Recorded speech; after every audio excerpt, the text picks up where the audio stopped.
Monday, October 14th, 1985 was Columbus Day, and Steve Christensen was marking the holiday by chasing his 3 young sons around his big sunlit living room. His wife Terry stood next to the fireplace, smiling with a hand on her very pregnant belly, and every time Steve looked over at her, he couldn't believe how beautiful she looked. She was absolutely glowing. Steve stopped running around to catch his breath. He was only 31 years old, but everyone said he seemed older, and today he felt older too. He was tall and broad-shouldered with thick brown hair and an air of seriousness about him. Steve's number one goal in life was to provide for his family, and he'd worked hard so they could have their nice home here in Salt Lake City, Utah. As his boys crowded around him, still wanting to play, Steve suddenly felt a pang of guilt. He knew he had not been spending enough time with his family lately because he had been so consumed with work. But Steve didn't feel like he had any other options. 2 months ago, the financial consulting company that he had helped build had gone under, leaving Steve almost bankrupt. Now he was trying to launch a new consulting business with a friend, and he was working overtime basically every week to get this new company off the ground. Steve told his sons they could play for a few more minutes, and so they did, and then afterwards he stood up and he walked over to Terry to rub her shoulders. He knew she was exhausted from the pregnancy and that she didn't like him working all the time, but Steve also knew he and his wife could make it through hard times. Not only did they have each other, but they also had their faith in the Mormon Church. Steve was a bishop in the Church of Jesus Christ of Latter-day Saints, as the Mormons are officially known, and Terry was a devoted member. Literally half the population of Salt Lake City was Mormon, and Steve loved it. He and his growing family were surrounded by a big supportive community. But Steve's interest in Mormonism went well beyond his faith. He also collected historic Mormon artifacts like letters, books, and other documents that cataloged the church's past. Before his financial problems began, Steve used to buy and sell these 19th century antiques all the time. He'd even donated rare historical documents to the church. These days, though, he mostly helped arrange document sales for other people. He'd recently helped his friend Mark Hoffman, who was a professional antiques dealer, get a $185,000 USD loan to buy some early Mormon letters. Not only that, Steve had tracked down a lawyer whose client was interested in purchasing the letters from Mark at an even higher price. Steve, Mark, and the lawyer were going to meet tomorrow morning to make everything official. But Steve didn't want to think about business right now. He just wanted to enjoy this rare day off with his family. He kissed his wife's shoulder and went back to playing tag with his boys.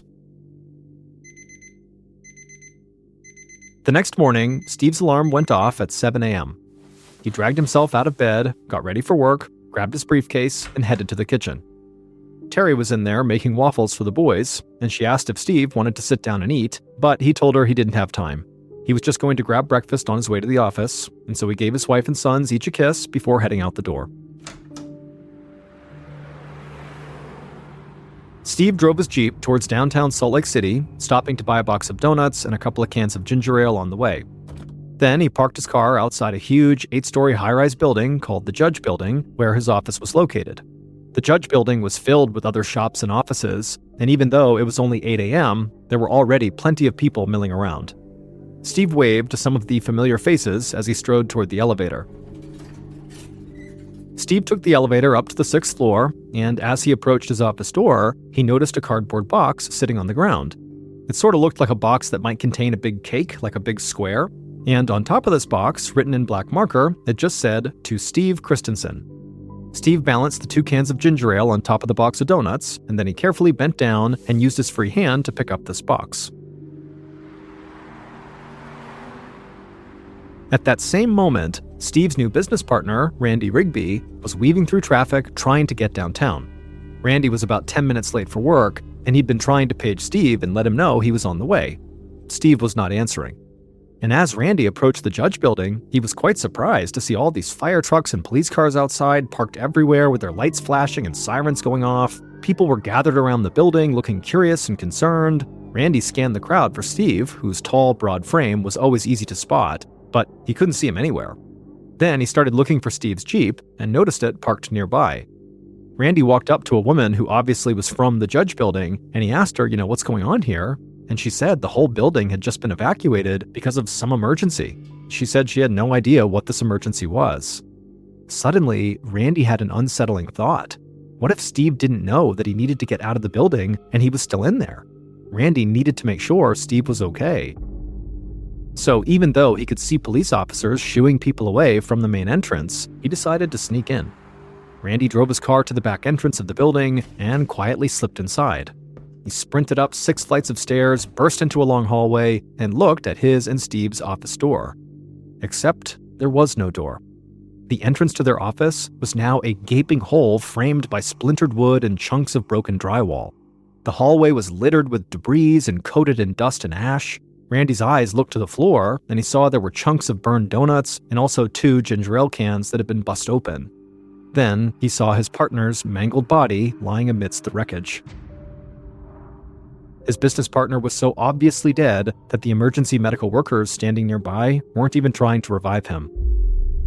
The scene was so horrible that Randy could barely process it. Staring at his lifeless friend, all he could think was, who's going to tell his wife? But then, a police officer grabbed Randy's arm and pulled him away from the area. He told Randy the building had been evacuated and he was not supposed to be here.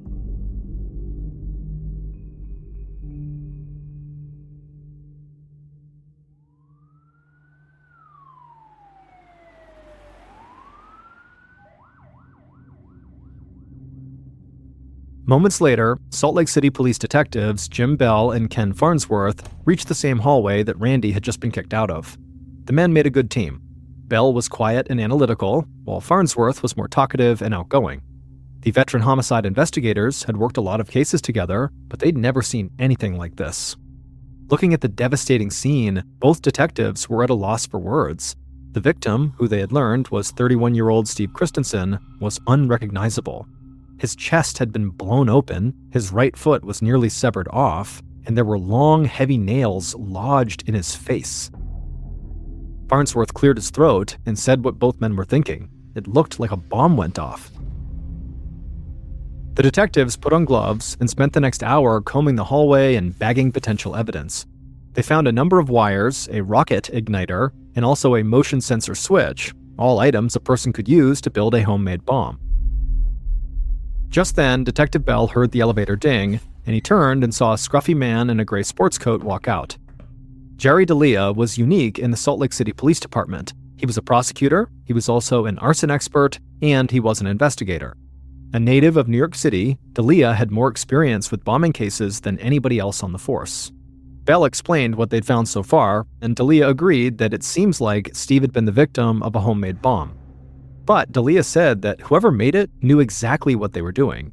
Not only did they use a motion sensor switch so the bomb would go off whenever somebody moved it, but they had also wrapped the explosives in nails that virtually guaranteed the bomber's target would be killed in the explosion.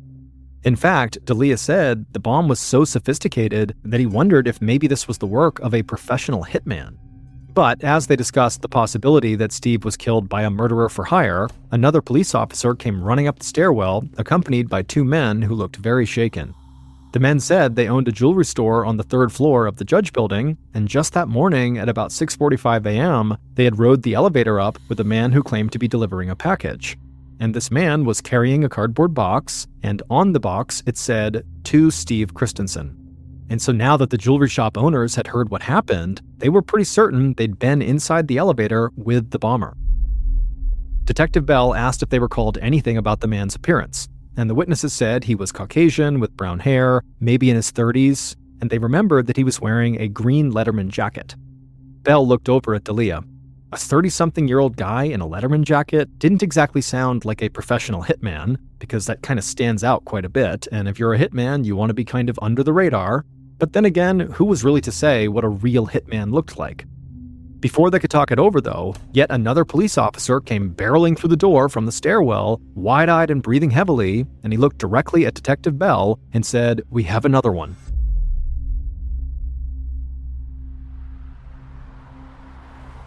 Shortly after 11 a.m., about 2 hours after this first explosion, Prosecutor D'Elia pulled up outside a home in the upscale Salt Lake City suburb of Holiday.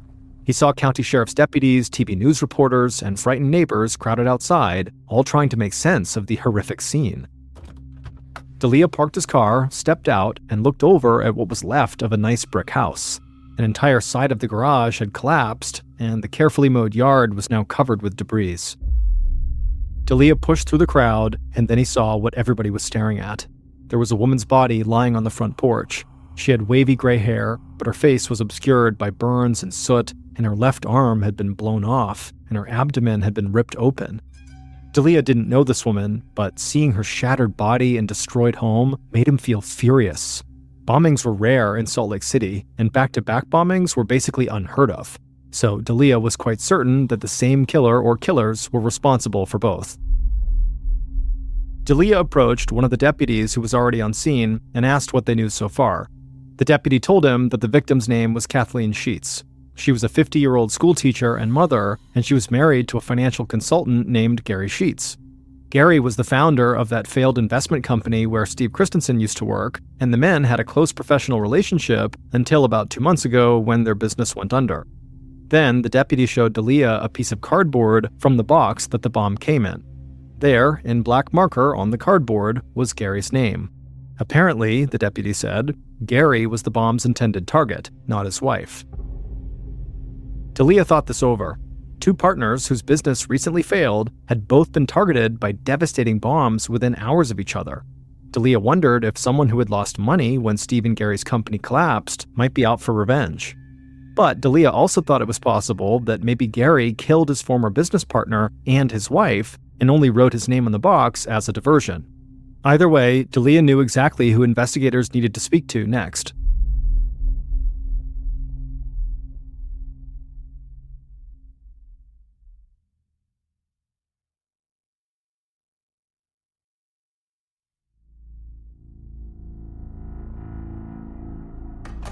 Later that morning, Detective Farnsworth sat in an interview room at the Salt Lake City police station across from Gary Sheets. Gary was in his 50s with white hair and even whiter teeth, but his eyes were red from crying. Farnsworth tried to be gentle while asking questions, and Gary was very forthcoming despite his obvious shock and grief. He explained that he and Steve used to run a financial consulting company together, working with wealthy investors. They'd done well until some bad investments left the company on the verge of bankruptcy. Then, 2 months ago, Steve had decided to leave and start his own consulting company with a new partner, leaving Gary to try to deal with the mess of their failed business. But Gary said he didn't have any animosity towards Steve, and he was heartbroken to hear about Steve's violent death. As for his own wife's murder, Gary said he couldn't believe any of this was real.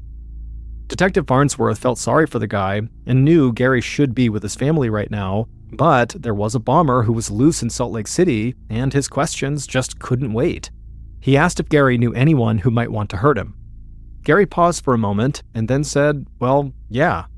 When his and Steve's company failed, a lot of investors lost a lot of money. Maybe these bombs were a spurned investor's way of getting revenge. But if this was the case, Gary wondered, why target his wife? Detective Farnsworth swallowed hard and told Gary the bomb had actually been inside a cardboard box and his name had been written on the box. As far as police could tell, someone out there had actually wanted Gary dead, not his wife. Hearing this news, Gary began to cry, not only at the thought of his wife being murdered by mistake, but also because the reality that somebody was out to kill him was terrifying, and he began shaking like he was just so scared he couldn't help it. And so seeing this, Farnsworth immediately offered to place him in protective custody until the police solved the case. In the meantime, they needed Gary to put together a list of all the investors who'd lost money when his and Steve's company dissolved. Any one of them could be the bomber. While Detective Farnsworth wrapped up his conversation with Gary, his partner, Detective Bell, was a few miles away on the couch in Steve Christensen's living room. Steve's very pregnant wife, Terry, sat across from him looking totally numb. A few members of the family had come over as soon as they heard the news, and they took care of Steve and Terry's boys while she spoke with the detective. Her voice was flat as she told Detective Bell that she didn't know how she was going to live without her husband. Beyond the shock and grief of losing someone she loved so much, Terry was now going to have to find a way to support 4 children on her own, and the family's financial situation was not good. She sighed and sort of muttered under her breath that she wished Steve hadn't been so generous with the church. Detective Bell asked what she meant. Terry tucked a strand of her short blonde hair behind her ear and explained that Steve was always spending money on Mormon artifacts. The previous year, in 1984, he'd paid $40,000 for one document and then just handed it over to the church. Detective Bell looked confused. Terry explained that this document, called the Salamander Letter, was valuable because it was so controversial, raising doubts about the founding of the Mormon Church. The church taught that the founder of Mormonism was led to the Book of Mormon by an angel, but the letter said he'd actually been led there by a white salamander. Terry said that Steve's friend, Mark Hoffman, had found the salamander letter from one of his confidential sources, and when word got out that Mark had the letter, church leaders got really upset because it totally went against their teachings. Terry said she didn't want Steve to buy this letter, but he did it anyway. And then he donated the document to the Mormon church. And just like that, Steve and Terry's family had lost $40,000, money that they really needed right now. Detective Bell could see how upsetting this was for Terry. He didn't want to cause her any more grief, so he thanked her for the information and told her how sorry he was for her loss. But before he got up to leave, Terry stopped him. She said she felt like the salamander letter might have something to do with her husband's murder. The letter's discovery caused some Mormons to leave the church, and they might have blamed Steve for shattering their faith. Detective Bell wasn't sure what to think, but he promised Terry he would look into it.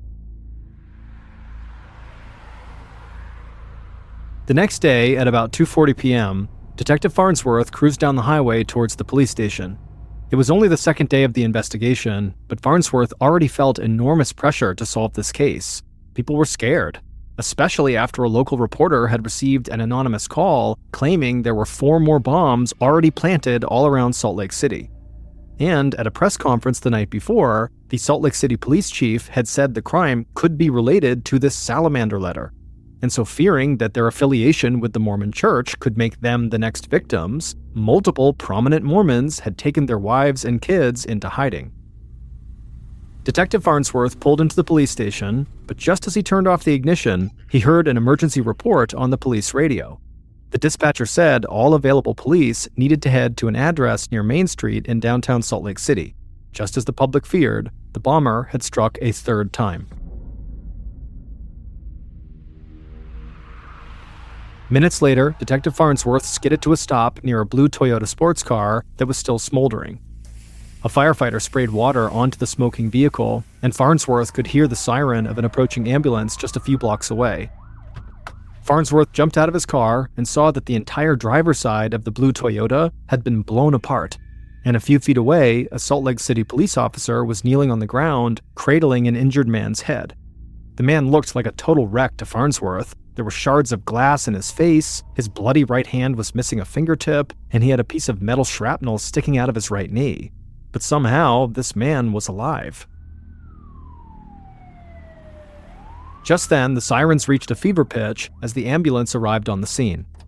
2 EMTs jumped out of the vehicle and ran over to the injured man and began taking his vitals. Detective Farnsworth leaned down and asked the injured man for his name.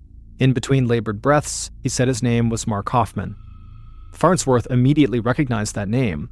Mark was the man who had discovered the controversial salamander letter and sold it to Steve. But before the detective could ask any follow-up questions, the EMTs loaded Mark into the back of the ambulance and sped off to the hospital. Moments later, Prosecutor D'Elia and a federal agent who specialized in bombing cases arrived on the scene. The federal agent immediately began examining Mark's smoldering vehicle, while Farnsworth got D'Elia up to speed about the latest victim. But just then, the federal agent called out to them to come over and look at what he'd found inside of Mark's trunk. Farnsworth and D'Elia ran to the back of the sports car, and in the trunk they saw a trove of old-looking papers that had been damaged in the explosion. They were either burnt from the fire or sopping wet from when the firefighter had doused the vehicle with water, but they were all there and clearly seemed pretty important. As he looked at the ruined papers, Detective Farnsworth was overwhelmed with questions. Why would someone want to kill Mark Hoffman? Could it be related to the documents inside his trunk? Or could it be someone who blamed Mark and Steve for unearthing the salamander letter that undermined the Mormon faith? And if that was the case, why would the bomber then also target Gary and Kathy Sheets? They were connected to Steve, but they had nothing to do with the buying and selling of Mormon artifacts, and so none of it made any sense. At about 4 p.m. that afternoon, Detective Bell stood in Mark Hoffman's room at the LDS Church Hospital. Mark had all these open wounds on his face from where doctors had pulled glass out, and he was waiting for an operation on his injured leg. Bell felt terrible for him, but on the bright side, doctors said he was likely going to live. Mark was on pain medication, and when he spoke, his voice was barely above a whisper. Detective Bell asked him if he felt well enough to talk, and Mark croaked out a yes. The detective asked Mark where he was going when the explosion happened, and Mark said he was on his way to sell some rare documents to a lawyer downtown. Bell asked what kind of documents, and Mark sort of paused for a minute and then said he couldn't actually remember. He said he couldn't actually recall much of anything from that morning except opening his car door and seeing a small package fall out. Mark said he went to pick up the package, and then everything went black. Detective Bell nodded grimly. He'd heard from people in the Mormon community that Mark was this incredibly talented and charismatic man. Mark was jokingly known as the Mormon Indiana Jones because he was so good at finding valuable artifacts. So to Bell, even though he didn't know Mark, it just seemed so sad that this guy was kind of a shell of himself with virtually no memory of what nearly killed him. Bell asked Mark if he could recall anything from before the explosion. Mark thought for a moment, and then he whispered that he had noticed a brown pickup truck that seemed like it was following him right before the explosion. The truck didn't worry him at the time, but only now, as he thought about it, he wondered if the bomber might have been trailing him. He'd seen through the mirror that the driver was a white man with brown hair, but besides that, Mark didn't get a good look at the guy because, again, it didn't really matter to him at the time. Detective Bell nodded. It sounded like the driver could be the same person the father and son saw in the Judge building. But still, there was a lot of white men with brown hair in Salt Lake City, Utah, so this was not a particularly helpful clue. Just then, a doctor came into the room and said they needed to begin prepping Mark for his leg surgery. Detective Bell thanked Mark for the information and then turned to leave.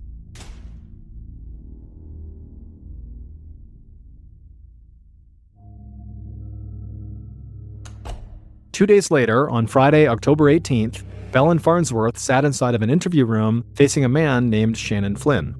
The detectives had learned that Shannon was Mark Hoffman's full-time employee, helping him find and sell these rare documents. And so if anybody could help investigators understand what was going on in this strange and secretive world of trading Mormon artifacts, it was Shannon. Sitting at the table, Shannon seemed very nervous. But then again, so far 3 bombs had gone off in Salt Lake City, targeting Shannon's boss and another man he routinely worked with, Steve. Shannon admitted that he was terrified of becoming the bomber's next victim. Detective Bell asked Shannon if there was any particular person he felt afraid of, but Shannon shook his head and said no. He told them that a lot of these document sales happened anonymously through people's lawyers or other representatives, so this made the whole situation even more frightening. Somebody could have it out for him, and he wouldn't even know their name. Bell asked if Shannon knew anybody who might want to hurt his boss, Mark, and Shannon said that Mark was having financial trouble related to 2 different document sales. Either one could have made Mark some enemies.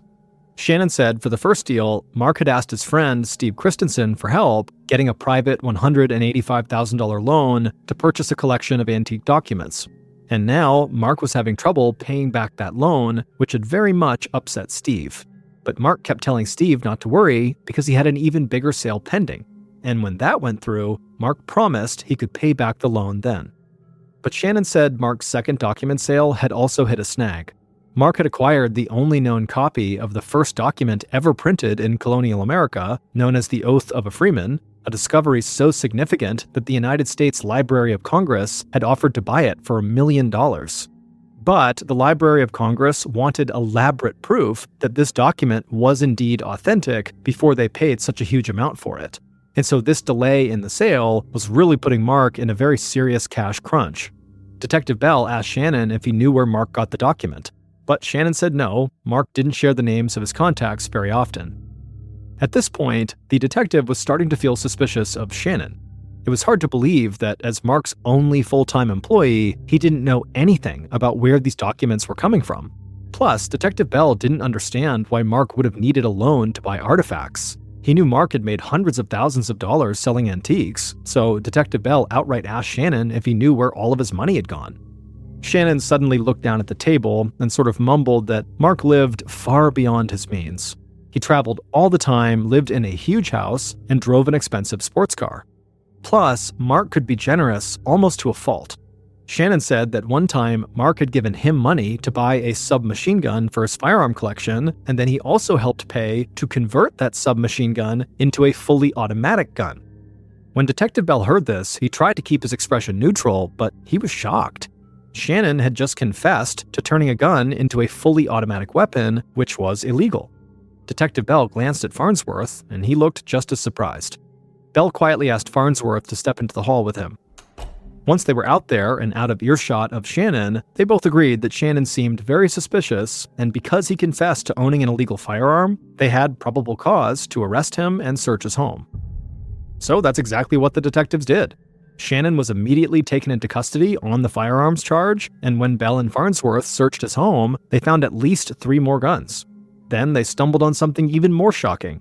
Shannon owned a copy of the Anarchist Cookbook, a notorious 1970s book that contained instructions for building bombs. Just like that, Shannon shot to the top of their suspects list, and they quickly got another warrant to search more of Shannon's property. It turned out Shannon rented a storage unit, and police suspected that might be where he was constructing bombs. That weekend, Detective Bell arrived at what investigators called the War Room, a big conference room in the Salt Lake City Police Station where everyone working the case could meet and discuss their progress. Bell sat down with Farnsworth, Prosecutor D'Elia, and the federal agent from the 3rd bombing scene, as well as a number of other law enforcement officials. And they had a lot to talk about. Even though the search of Shannon Flynn's storage unit hadn't revealed anything incriminating, he still seemed extremely suspicious. If the police were right, and these bombings were all related to the rare document trade, then Shannon seemed like their only real suspect. But Detective Bell knew that this explanation did not account for the murder of Kathy Sheets. As far as police could tell, Kathy and Gary Sheets had not been involved in buying or selling Mormon documents and had nothing to do with Shannon Flynn. So, Prosecutor D'Elia suggested the investigators go back through the dozens of interviews they'd conducted. Maybe if they reviewed all of the evidence as a group, something would stand out. And so Bell and Farnsworth just began reading their notes out loud, going through every last detail from each person they'd spoken to, and as they did this, suddenly, the federal agent's hand shot up, and he told them to stop. The agent said he just noticed something. A detail from one of the interviews didn't make sense. One of their witnesses had to be lying, and he felt certain this person who was lying was the bomber. Immediately, investigators started drafting a court motion to get one more search warrant.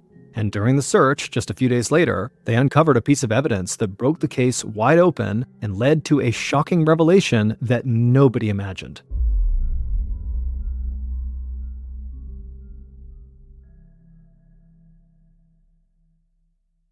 Based on the evidence found during police searches, here is a reconstruction of what police believe happened during the Salt Lake City bombings of 1985.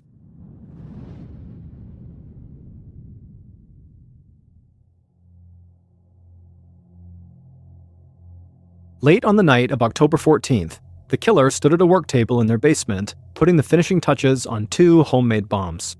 They'd spent the last few weeks researching how to build them, and they felt confident the design would work. The killer taped dozens of long carpenter's nails over one bomb and added extra explosive powder to the second, making both bombs extra lethal. Then they gently placed each bomb into separate cardboard boxes. The killer had already used an ice pick to carve 2 small holes into the bottom of both boxes. Now they carefully threaded the wires from the motion sensor switches in each bomb through these holes. They taped the wires to the outside of the box to keep them separated, and when the time was right, they would connect the wires, activating the motion sensor switch inside that would make the bombs detonate. Satisfied, the killer turned the cardboard boxes back over and taped them closed. They then grabbed a black felt tip marker and wrote on the first box, "To Steve Christensen," and on the second box they wrote, "To Gary Sheets." Finally, the killer padded upstairs and got into bed, satisfied that everything was ready. The next morning, the bomber woke up before sunrise. They slipped out of bed, tiptoed to the basement, and carried each box outside to the car. It was chilly, so they ran back in and put on their old green letterman jacket. Then they got into the car and drove downtown to Salt Lake City. At about 6:45 a.m., the killer parked outside the judge building, got out of their car, and lifted the box labeled "To Steve Christensen" out of the back seat. They hoped to slip in and out of the building without being seen, but the moment they walked into the lobby, they ran into 2 people, a father and son. The bomber pretended to be a delivery driver and got into the elevator with these 2 men.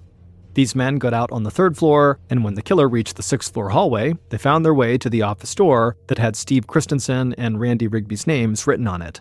There, the killer knelt down, turned the box over, and carefully connected the 2 wires on the bottom, activating the motion sensor switch inside the bomb.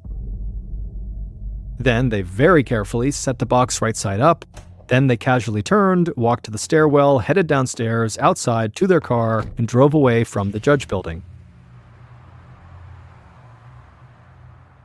About 15 minutes later, the bomber arrived outside of a big brick home in the suburban city of Holiday. They didn't see any cars parked outside, so they assumed the home's owner, Gary Sheets, had left and would be home later that afternoon. The bomber walked up to the front door carrying the cardboard box. Then they taped the motion sensor wires together and gently placed the bomb near Gary's front porch. After that, the killer turned, walked back to their car, and drove home.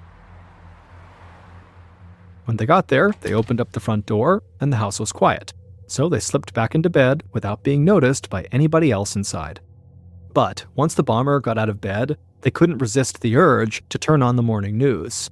And at about 8:30 a.m., while they were sipping coffee on the couch, the news broke. A bomb had gone off at the Judge Building, and a man had been killed. The killer pretended to be just as shocked as anybody else in the house was. They even called into work and canceled meetings that day so they could stay home to be safe. Then, less than 2 hours later, local news stations reported the second bombing. But as the killer watched the coverage of this second bombing, they realized their plan had not gone as smoothly as they'd thought. They'd meant to kill Gary Sheets, but the news report said the second victim was a woman. And things got even worse that evening when the Salt Lake City police chief gave a press conference. The killer watched as the police chief said the bombings might be related to a controversial Mormon document called the Salamander Letter. The killer's stomach sank. They couldn't believe the police had zeroed in on the real reason for the bombings so quickly. They had to find some way to get investigators off the trail, and the only way they could think to do that was to create even more chaos. So, late that night, the killer crept down to the basement and constructed a third bomb. The next afternoon, on October 16th, the killer put the bomb in the passenger seat of their car and drove to a busy area downtown. They parked, got out, and then leaned back into the car to turn the bomb over in the passenger seat. They attached the two wires on the bottom of the box, activating the motion sensor switch inside. Then, as they went to take the box out of the car, they jostled it just a bit too hard, and the bomb detonated, sending the killer flying. They crashed into the pavement with shrapnel stuck in their legs and face. They were missing a fingertip, and they were barely breathing.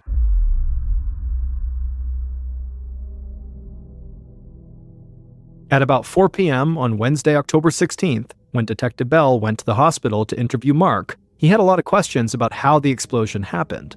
Mark said he opened his car door and a small package had fallen out, then exploded. But later, when Detective Bell read his notes from this interview aloud to fellow investigators, the federal agent said Mark's story did not line up with the physical evidence. The pattern of damage inside of Mark's car showed the bomb was somewhere near the center console when it detonated, not anywhere close to the driver's side floorboard like Mark had claimed. Now they had caught Mark in what looked like a lie. It was enough for the police to get a warrant to search his home, and there, shoved in the back of a closet, they found a green Letterman jacket, just like the one the bomber wore. But that was far from the most damning evidence. Police also discovered 2 locked rooms in Mark's home, which his wife never entered. The rooms were filled with stacks of old-looking papers, inks, and chemicals. Detectives didn't know what to make of all this until they found a receipt from a local engraving company. The owner of the company told them that Mark had ordered a special engraving plate that would allow him to recreate a famous historical document called the Oath of a Freeman. The same document Mark was trying to sell as authentic to the Library of Congress for $1 million. The detectives soon put 2 and 2 together. Mark Hoffman did not have secret sources who provided him with rare and valuable artifacts. Instead, he'd been forging documents the entire time, which was why he wouldn't tell his employee, Shannon Flynn, where he was getting them from. As for why Mark did all this, money was his most obvious motive. He'd made hundreds of thousands of dollars by forging documents, but he also had another aim. He wanted to embarrass the Mormon church he'd grown up in. Although Mark pretended to be a devout Mormon, he'd stopped believing in the church's doctrines when he was a teenager. As an adult, he started forging papers that would undermine the church's history and shake other people's faith too. The Salamander Letter was totally fake, but it did embarrass church leaders by making it look like Mormonism was inspired by a salamander rather than an angel. And Mark's friend, Steve, had paid him $40,000 for it, believing it was real. Then, in the months leading up to the bombings, Mark had persuaded Steve to arrange a big $185,000 loan to buy a collection of Mormon letters that did not even exist. Mark took the money from Steve and squandered it on fancy vacations and a sports car, and then couldn't repay the loan. So, to get out of this financial hole, Mark forged a copy of the historic Oath of a Freeman that he planned to sell to the Library of Congress for $1 million. But after Mark gave this fake document to library officials to verify, weeks ticked by with no word from them, and he got nervous that experts had found a flaw in his forgery and his whole scheme would fall apart. And at the same time, Mark's friend, Steve, was getting very impatient with Mark for not repaying his $185,000 overdue loan. And so at this point, Mark decided his only option was violence. He murdered Steve to get him off of his back, and then planted a bomb at Gary Sheets' house as a diversion. In reality, Mark didn't care whether Gary lived or died. He just wanted police to think that the bombings were all related to Steve and Gary's failed financial consulting business. And the plan almost worked until Mark made the mistake of setting off a bomb in his own car. He later claimed he did this on purpose in an attempt to commit suicide, but investigators believed Mark actually intended to use this bomb either to kill Shannon Flynn, who was talking to police about Mark's financial problems, or to cause such a scene in downtown Salt Lake City that it would throw the detectives off his trail. Officers arrested Mark Hoffman in January of 1986, and he quickly confessed to both the forgeries and the bombings, but he expressed no remorse for what he'd done. Mark then pleaded guilty in exchange for a life sentence rather than facing the death penalty. Once he was in prison, Mark's wife divorced him, and he was excommunicated from the Mormon Church. Mark later attempted suicide, but he would survive. However, he would permanently damage his right arm, ironically losing control of the hand he'd once used to commit his many forgeries. Peggy Carr's life had never been very easy. She was born in 1947 in a very small rural town in central Florida to parents who were deaf and who had almost no money. So, from a young age, Peggy had to go to work, except the only jobs she could land were either extremely low paying, or they were just outright dangerous, like overnight shifts at isolated truck stops on deserted highways where she would waitress there all by herself. But Peggy never complained about her job prospects. Instead, she just took whatever jobs were available because she knew that she and her family needed the money. And whenever she was working in a dangerous environment, she would intentionally put on this very tough exterior to make sure no one attempted to take advantage of her. And despite her small stature, she quickly developed a reputation amongst her coworkers as somebody you did not want to mess with. Peggy didn't take crap from anybody. But while this kind of prickly outer shell protected her from potential predators, it also warded off potential romantic partners that might have been interested in her, but were kind of intimidated when they interacted with her. But eventually, one man would cut through Peggy's defenses, and they would fall in love, and they would get married, and they would have 3 kids together, and everything was great until it wasn't. The marriage would crash and burn, and so by the mid-1980s, Peggy was a mid-30-somethings divorced mother of 3 teenage children who had to work overtime at a local diner just to barely make ends meet.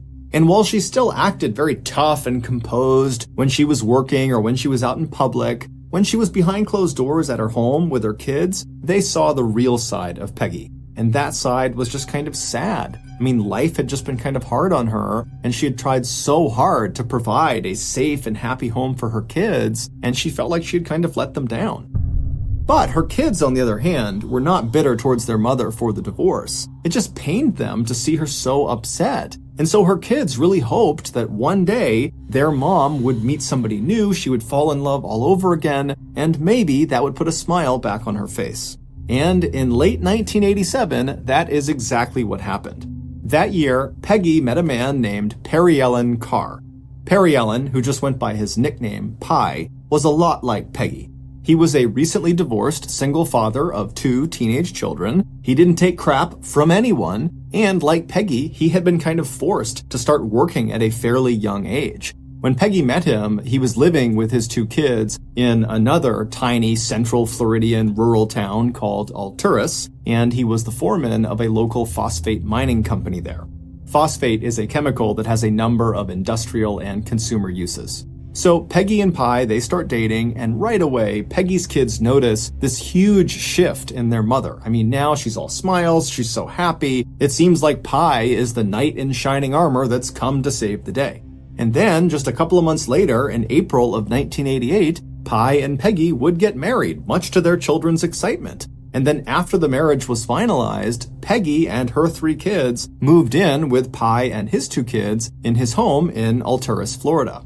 And for a while, this newly blended family worked out perfectly, even though they were living in a fairly small house. And so all 5 of them were kind of all over each other, but they got along great. And it was kind of fun to have so many people in this house all the time. It was kind of crazy and hectic, and overall the house just felt like it was bursting with life. But within a few months of Peggy and her kids moving in with Pye and his kids, Peggy and Pye started to have marital issues. It was like all their early chemistry had just totally vanished, and in its place was nothing. They basically completely resented each other, and everything they did upset the other person. And then, adding fuel to the fire, were rumors that began spreading around this small town where everybody knows each other, that Pye was apparently back together with an ex-girlfriend, and so he was having an affair. And so Pye, he denied these accusations, but Debbie totally believed them. And so their fights got worse and worse and worse, and the more they fought, the more a wedge was kind of driven down the center of this blended family, where Peggy's kids automatically took their mother's side, and Pye's kids automatically took their dad's side. And so from the outside looking in, it seemed plainly obvious that Pye and Peggy's marriage was not going to last. But before their marriage could fall apart, something totally unexpected happened that would link these 2 families together forever. In late October of 1988, so 7 months into Peggy and Pye's now very rocky marriage, Pye suddenly got up one morning and just told Peggy he was leaving for the whole day to go hunting. This was not a planned trip, he just wanted to get away. And at this point, neither of them wanted to spend any time with each other, so Peggy didn't care. She said, "Go ahead, enjoy your trip, I'll see you later." And so Pye, he leaves the house, he gets in his truck, he drives off, and then a little while later, Peggy and her daughter, Sissy, they both get their things together, and they head out and they get in Peggy's car, and they drive into town. Both Peggy and her daughter worked at the same diner as waitresses, and they both had a shift that morning. And so they arrive at the diner, they both get out, they go inside, they get their things on, and they begin their shift like normal. But not long into the shift, Peggy was about to walk up to one of her tables when she noticed her heart was racing. And she had not been running around the restaurant, she had not done any heavy lifting. There was no reason for her heart to suddenly be beating at a really fast clip. And so initially, Peggy tried to just ignore it, thinking that her heart would slow down and she would go back to normal. But when her racing heart persisted, she walked away from the table she was waiting on and snuck off into the staff bathroom, and she sat in one of the stalls, she shut the door, and she just sat on the toilet waiting for her heart to stop racing. But as she sat there, not only did her heart only continue to thump like mad, but she started to notice her legs were tingling and so were her arms. Now, Peggy was a no-nonsense person. She was not prone to panicking or overreacting or anything like that. And so as she's sitting there feeling these symptoms, it dawns on her that maybe I'm having a heart attack. And so she decides, okay, I'm going to deal with this. She stands up, she opens the stall door, she goes to the sink, she washes her hands, she washes her face, she kind of calms herself down, and then she walks out of the bathroom, she goes right into the staff break room, and she tells her daughter, I think I'm having a heart attack, but don't worry, I'm just going to go home, I'm going to lay down. If this gets worse, I will go to the hospital, but for right now, I don't really know what it is, but I want to take it seriously, so I'm going to leave for the day. And so Sissy is looking at her mom, really concerned, but Sissy knows what her mom is like. Her mom is tough as nails. She is the type of person that's going to sleep off a heart attack. And so she says to her mom, okay, go home. I'll be sure to check on you as soon as I get back, and please call me if anything changes. And so Peggy, whose heart was still racing and her arms and her legs were still tingling, she told her daughter, everything's going to be fine. And then she told her manager that she was leaving. And then Peggy slipped out the back door, she got in her car, and she drove back home. When she got there, the house was empty, so she just went inside, she made her way to her bedroom, and she lied down in her bed to try to get some rest. That afternoon, Peggy's son, Dwayne, came home from high school, and when he walked inside, he found his mother laying down in her bed.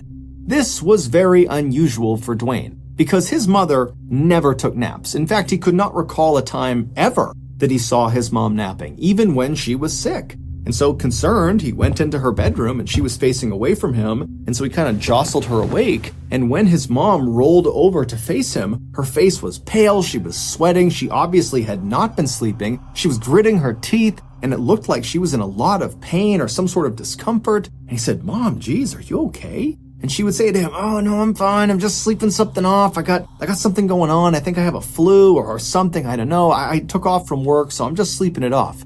And so Dwayne, he knows his mom is tough as nails. And if she says she's going to sleep something off, then she'll be just fine.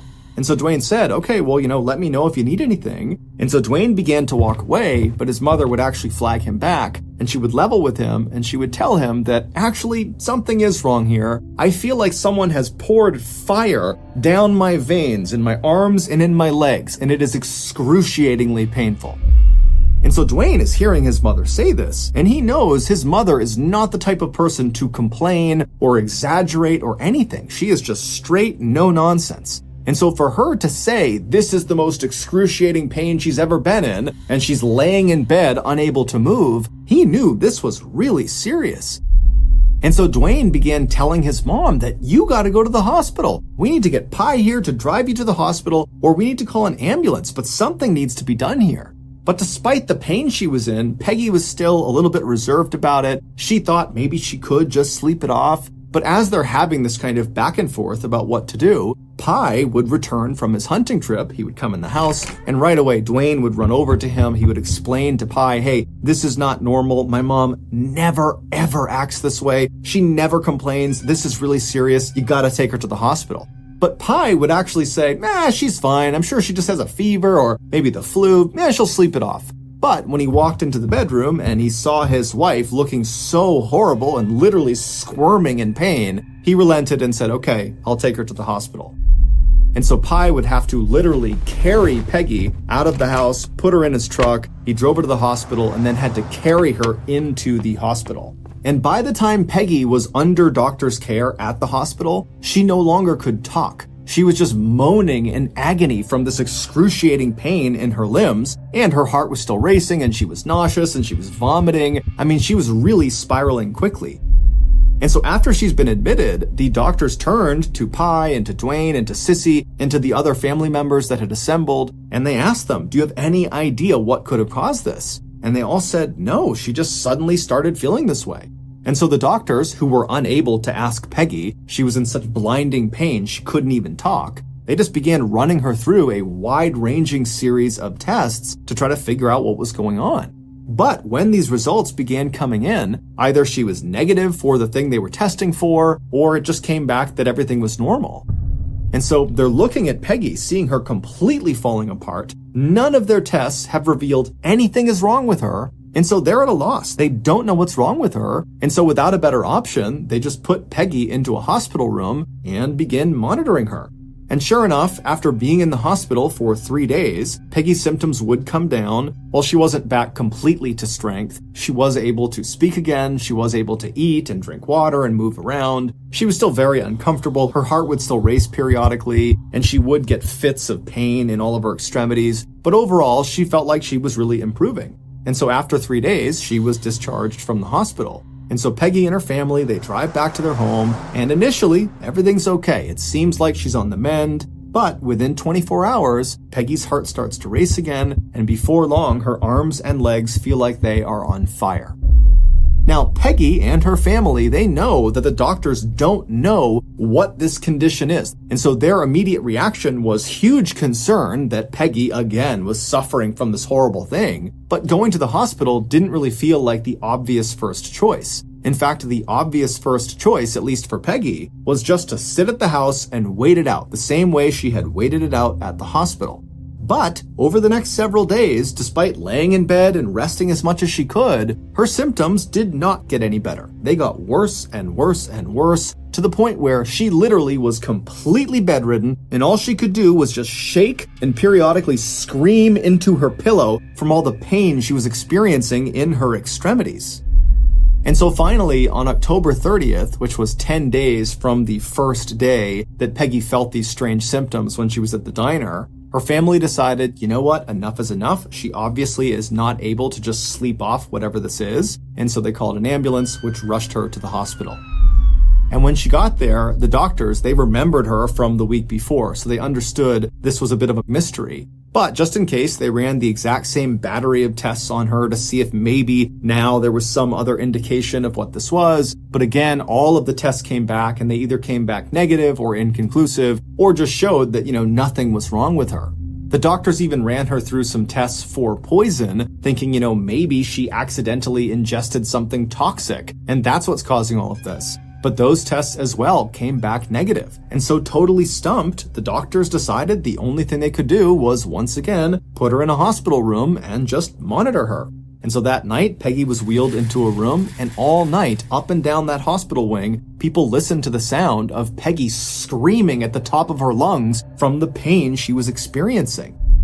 And then the next morning, the whole situation got even worse, not only for Peggy, who by now was dipping in and out of consciousness, but also for the rest of her family. Because that morning, Peggy's son, Dwayne, and Peggy's stepson, so Pi's son, Travis, they were both admitted to the same hospital for exhibiting these same symptoms as Peggy. Their heart was racing, they were nauseous, they were vomiting, and their arms and legs were starting to tingle.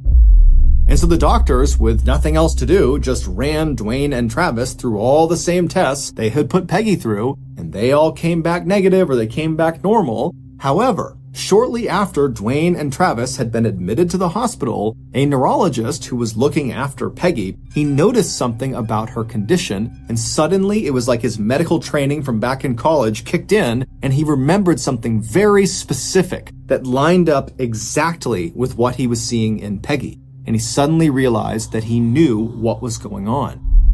And so he told his colleagues, they ran out and they got this very specialized testing kit that doctors very rarely use. It's only for this one really specific and very rare condition. And they tested Dwayne and Travis and Peggy. And sure enough, the next day the results came back and all three tested positive for this condition that the neurologist had guessed. And even though there was a cure for this condition, for Peggy, it was too late. Her body had been so completely ravaged that even if they administered the cure, it would not work fast enough to save her life. And so that day, the doctors went to Peggy, who despite being on all these painkillers is still squirming and writhing in pain and screaming into her pillow. They would tell her, "You're gonna die. The only thing we can do is try to make you as comfortable as possible and then try to save your boys." Not long after being told this terrible news, Peggy would slip into a coma, and then 4 months later, on March 3rd, 1989, Peggy's family had to make the heart-wrenching decision to pull her off life support. And then at that point, she passed away. As for her two boys, Dwayne would remain hospitalized for 2 months and would make a full recovery. As for Travis, he would remain hospitalized for 6 months, and while he would recover, he would never walk normally again. Even though the actual medical condition that killed Peggy and nearly killed Dwayne and Travis was completely known at this point. Everybody knew what it was. What nobody could figure out was why this happened. Why in the world did this happen to these people? It made no sense. However, shortly after Peggy's death, that mystery would actually begin to unravel in the most bizarre and totally roundabout way.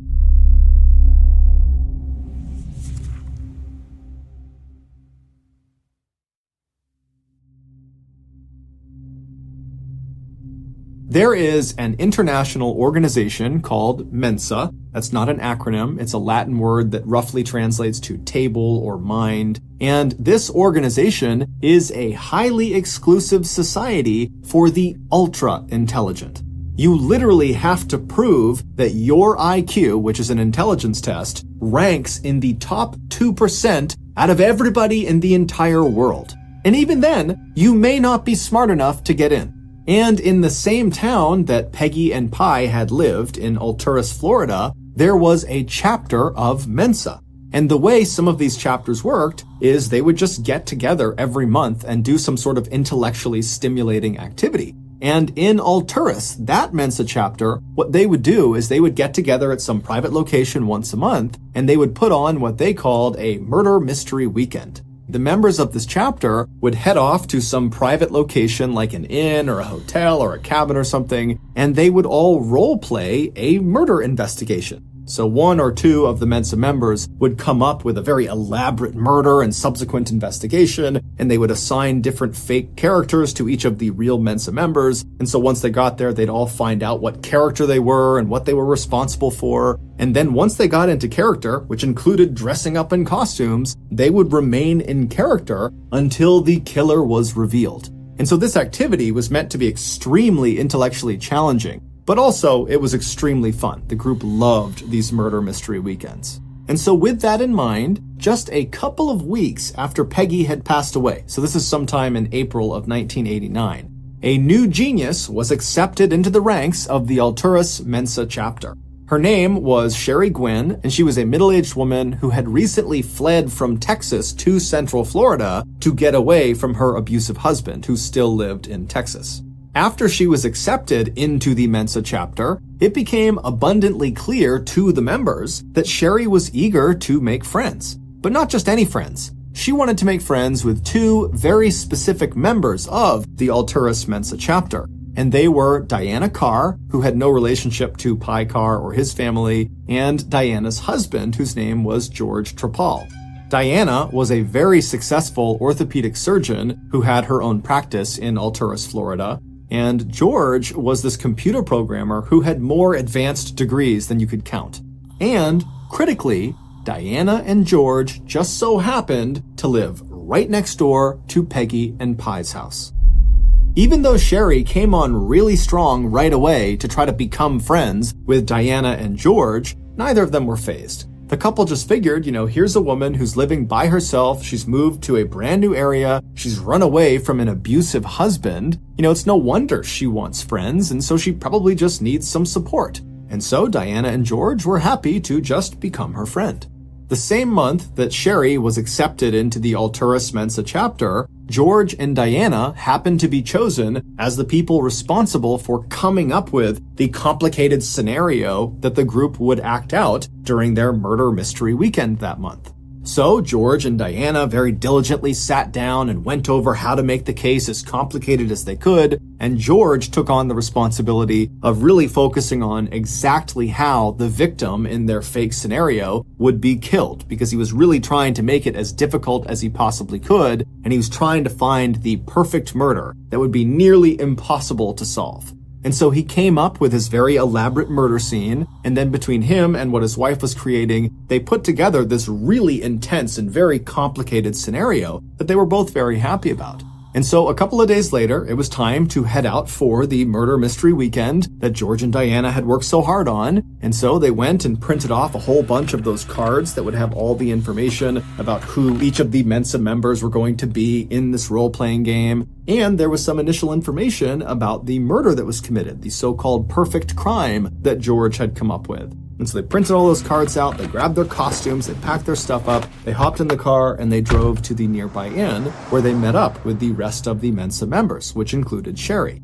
And so they get to this inn, everybody checks in, and then afterwards, they all meet up in the lobby where George and Diana hand out their cards that have the information about the role-playing game.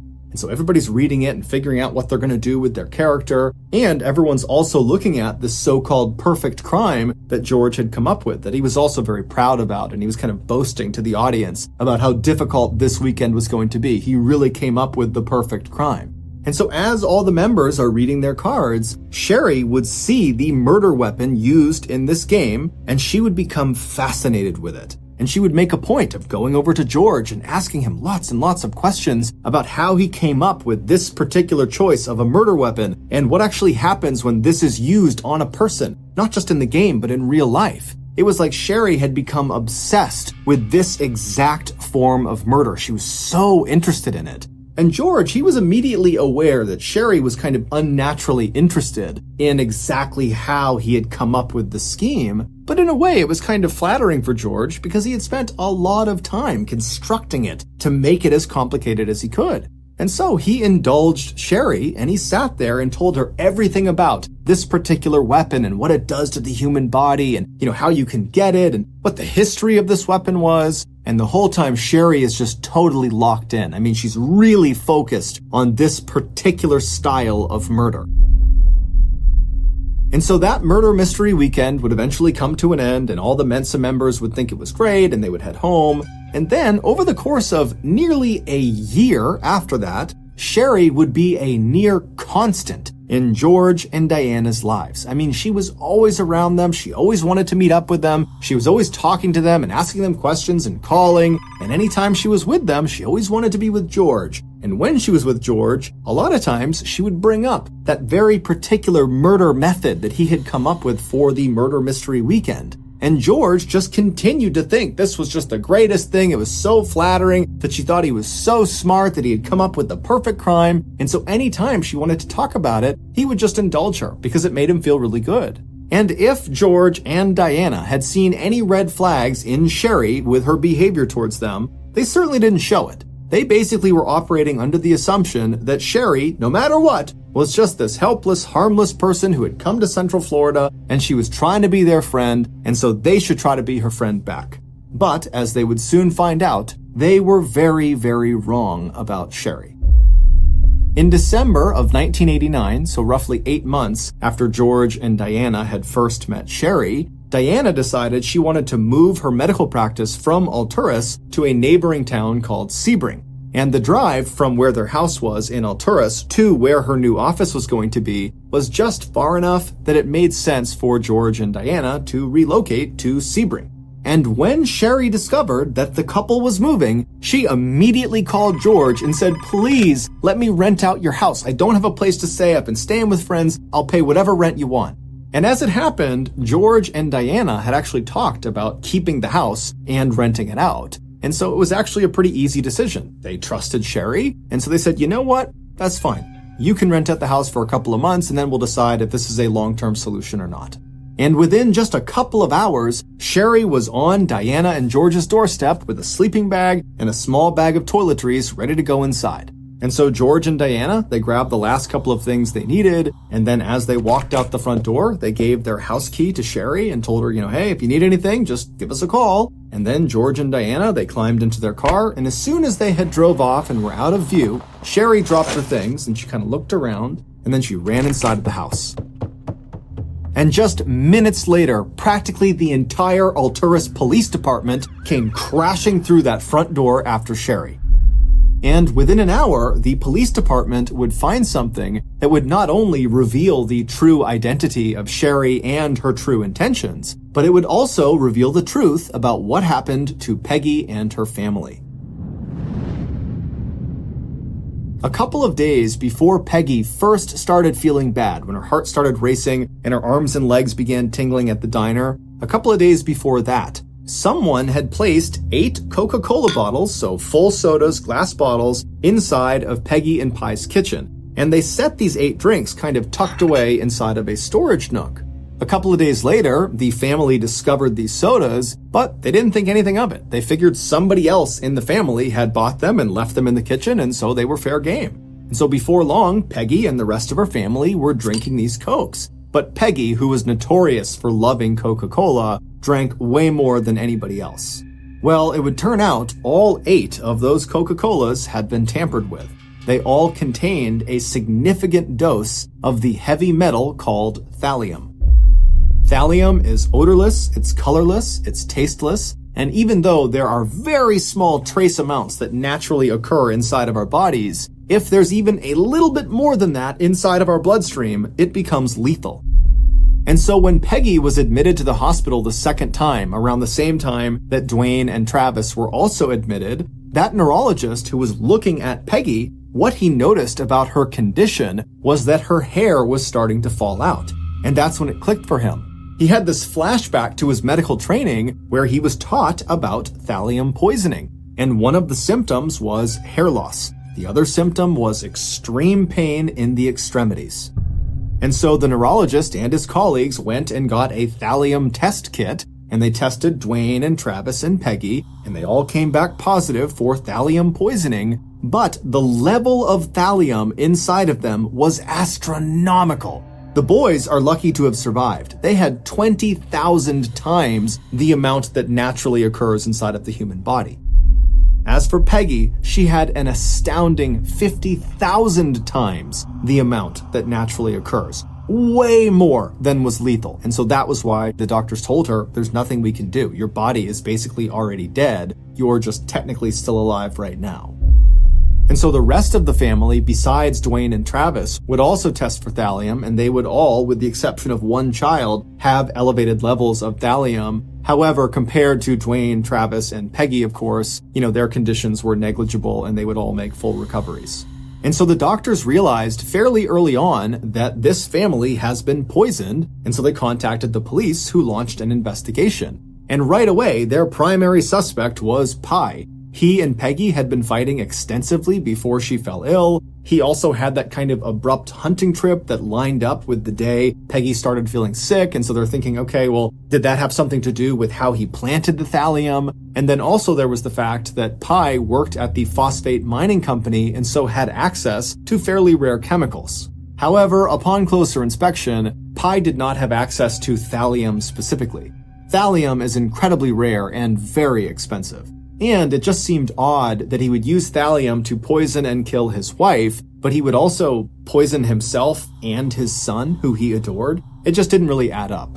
And so Pi would get ruled out as a suspect fairly quickly. But during one of his last interrogations, he would give the police something he didn't think was very valuable, but it wound up being very significant. He would say that 3 months before Peggy got sick, their family received a death threat. He opened the mail one day and there was this typed out note that said, your family needs to leave Florida in the next 2 weeks or you're all gonna die. But Pi thought it was some stupid teenage prank, and so he didn't think anything of it. And then when 2 weeks went by and they weren't dead, he just kind of forgot about it. And so after the police have ruled Pi out as a suspect, they didn't know where to turn. They had no other suspects. And so they just began focusing on who might have written this note. And that's where Sherry comes in. Sherry Gwynn was not a Texas transplant who had come to Central Florida to run away from her abusive husband. Sherry Gwynn wasn't even her real name. Her real name was Susan Galeck, and she had lived in Central Florida for most of her life. Susan was very smart, but she certainly was not Mensa-level genius smart. And so almost certainly her paperwork that got her in to the Alturas Mensa chapter was forged. Susan also had absolutely no interest in becoming real friends with Diana and George. The only reason she was pretending to be their friends and wanting to be around them all the time is because she was studying them. Because Susan was actually an undercover police officer. She had been sent undercover after the police discovered Diana and George were responsible for that death threat letter that was sent to Peggy and Pi. It would turn out Diana and George hated Peggy, Pi, and their kids. They hated them. They thought they were obnoxious. They were too noisy. They were annoying. And so Diana, who for context was the type of person who would stop people mid-sentence and correct them if they ever referred to her as anything other than Dr. Carr, she had gotten into at least 1 or 2 serious yelling fights with Peggy and with Pi and their kids when she had gone over to tell them to turn their music down and be quiet and do this and do that. And Peggy and Pi, they're not putting up with that. They just told her to get out of here. As for George, he didn't get into any public altercations with Peggy and Pi and their family. George was a very meek and submissive guy. He was very meager, and he was mostly a recluse. But he spent virtually all day peering out the window at Peggy and Pi and their family, studying what they were doing and obsessing over how noisy and obnoxious they were. And as he's seeing his wife getting more and more frustrated with their neighbors, George finally decides he's going to take drastic action. And so that's when George types out that death threat and he sends it across the way. But after Pi reads it, nothing happens. They don't leave Florida within 2 weeks. And so George went to phase 2 of his plan. George had actually spent time in a federal prison in the 1970s for cooking meth. And one of the byproducts of making meth is thallium. So George used his old meth cooking skills and he whipped up some thallium and he put lethal doses of thallium in 8 different Coca-Cola bottles. And then after mixing them all up so you couldn't tell there was any chemical inside of them, he used his bottle topping machine to put tops back on top of each of them. George made his own beer, and so that's why he had a topping machine at his house. And so with his 8 deadly drinks all prepared looking like brand new Coca-Colas, George waited until Peggy and Pi and her family were out of their house, and then he snuck over and he walked into their kitchen and he placed these Coca-Colas right down on the kitchen counter and he slid them into a storage nook, and then he left the house, and that was it. And over the next several weeks, he watched with absolute pleasure as the family got sick and then Peggy died. While George never actually admitted that he had poisoned his neighbors, he did do some things that really tipped off Susan that he had to be the guy. Like, for example, that Mensa mystery murder weekend, the murder method that George had come up with was poisoning. And remember, at that point, Susan has been sent undercover to find out if George and Diana are responsible for poisoning their neighbors. And now George is sitting up there talking about the perfect crime he's come up with, and it's poisoning. And so that was why she had followed up with him really specifically on, wow, what else do you know about poisoning? And how'd you learn about poisoning? And what kind of poisons do you know about? And over the following months, even though Susan never got George to actually admit to her when she was undercover recording him that he was the poisoner, she did completely earn his trust. And she did this by always making sure she was very submissive around him and always made sure to stroke his ego and remind him how smart he was. I mean, George was used to being in a relationship with Diana, who was extremely overbearing and kind of kept him under her thumb. And so Susan kind of allowed George to feel like he was in control for once, and he loved it. And so he completely trusted Susan to the point where when he and Diana were going to move out of Alturas, they were willing to rent their house to Susan. And this is important because the house had not actually been emptied. A lot of their things were still in the house, including George's things. And so he just assumed Susan would never go through his things. But as soon as Susan was in that house and she watched George and Diana drive off, she immediately called in backup. The police swarmed the house, they searched it top to bottom, and in the garage they found George's chemistry equipment, and nestled underneath it was a bottle that contained thallium. George would be found guilty of first-degree murder as well as attempted murder on the rest of Peggy's family, and he would be sentenced to death. As of this episode, he is still alive and he is still on death row. As for his wife, Diana, who many people believe must have had something to do with the poisoning, or must have at least known it was happening, was never actually charged with anything, and so she would eventually divorce George and move on with her life and remarry.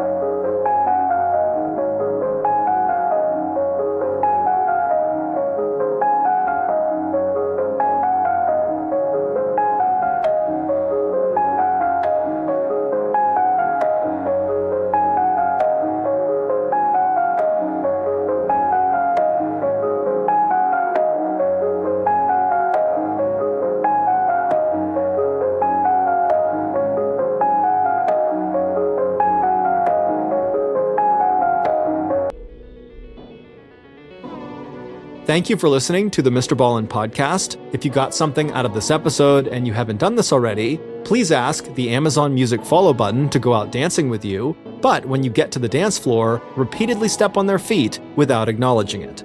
This podcast airs